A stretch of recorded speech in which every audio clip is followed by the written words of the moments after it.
జై గురుదేవదత్త. ఈరోజు చాలామంది భక్తులు నా దగ్గరికి వచ్చి ఒక సమస్యను అడుగుతున్నాను. ఆ సమస్య ఏమిటంటే, మేము చాలా కష్టపడుతున్నాము స్వామి, చాలా శ్రమించి కష్టపడి లక్ష్మీదేవిని ఇంటికి తీసుకుని వస్తున్నాము. కానీ ఇంట్లో లక్ష్మీదేవి నిలబడక ఏదో ఒక సమస్యతో అమ్మవారు బయటికి వెళ్ళిపోతుంది. అమ్మవారు శాశ్వతంగా మా కుటుంబంలో నిలబడాలి, మా కుటుంబం అభివృద్ధి కావాలంటే ఏం చేయాలి స్వామి అని చెప్పి అడుగుతున్నాను అన్నమాట. దీనికి పరిష్కారము మన మహర్షులు, యోగులు, సిద్ధులు, ఋషీశ్వరులు మూల గ్రంథాలలో ఎన్నో పరిష్కార మార్గాలు తెలియజేశారన్నమాట.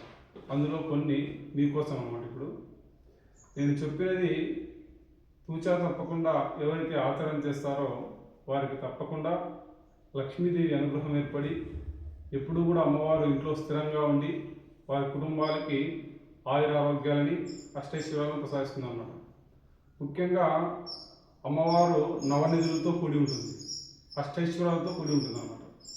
ఏ గృహంలో అయితే అష్టైశ్వర్యాలు ఉంటాయో వారికి ధనము, ధాన్యము, ఐశ్వర్యము, వీరత్వం, విజయత్వము, సంతానత్వము అన్ని పుష్కలంగా ఉంటాయన్నమాట. ఇప్పుడు చాలామందికి సమస్య ఏమప్ప అంటే, ఇంట్లో లక్ష్మీదేవి ఉంటే సంతానం ఉండదు, సంతానం ఉంటే ఆరోగ్యం ఉండదు, ఆరోగ్యం ఉంటే అధికారం ఉండదు, అధికారం ఉంటే ఇంకో సమస్య. ఈ విధంగా అమ్మవారు ఏదో ఒక రూపంలో మాత్రమే గృహంలో నివాసమైంది. చాలామందికి ఏదో ఒక సమస్యతో బాధపడుతున్నారు. దీనికి పరిష్కారం ఏమప్ప అంటే, అమ్మవారు నవనిధులు మన కుటుంబంలో ఉండాలి, అమ్మవారికి సంబంధించిన అష్టైశ్వర్యాలు మన కుటుంబంలో ఉండాలి అంటే మనం చేయవలసింది ఒకటే. అమ్మవారు స్థిర నివాసం ఎక్కడుంటుందో అంటే తామర కొలను. ఎవరైతే తామర కొలను నిత్యము ధూపదీప నైవేద్యాలు అర్పించి తామర కొలను పూజ చేస్తుంటారో వారికి అమ్మవారి యొక్క నవనిధులు వశమవుతాయి అన్నమాట.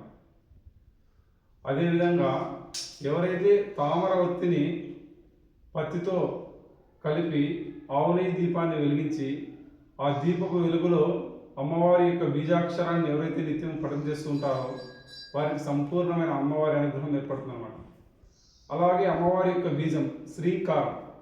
ఒక బ్రహ్మజ్ఞాని అయినటువంటి యోగి దగ్గర, ఒక గురువు దగ్గర మనం మంత్రోపదేశం తీసుకుని నిత్యము శ్రీకారాన్ని బ్రాహ్మీ ముహూర్తంలో ఎవరైతే పఠనం చేసుకుంటుంటారో వారికి సంపూర్ణమైన అమ్మవారి అనుగ్రహం ఏర్పడుతుంది అన్నమాట. అదేవిధంగా తామర పువ్వు బ్రాహ్మీ ముహూర్తంలో లేచి తామర పువ్వును చేతిలో పట్టుకుని మనం అమ్మవారి యొక్క బీజాన్ని పఠించడం ద్వారా అమ్మవారి యొక్క సంపూర్ణమైన అనుగ్రహం మన కుటుంబం పైన ఉంటుందన్నమాట.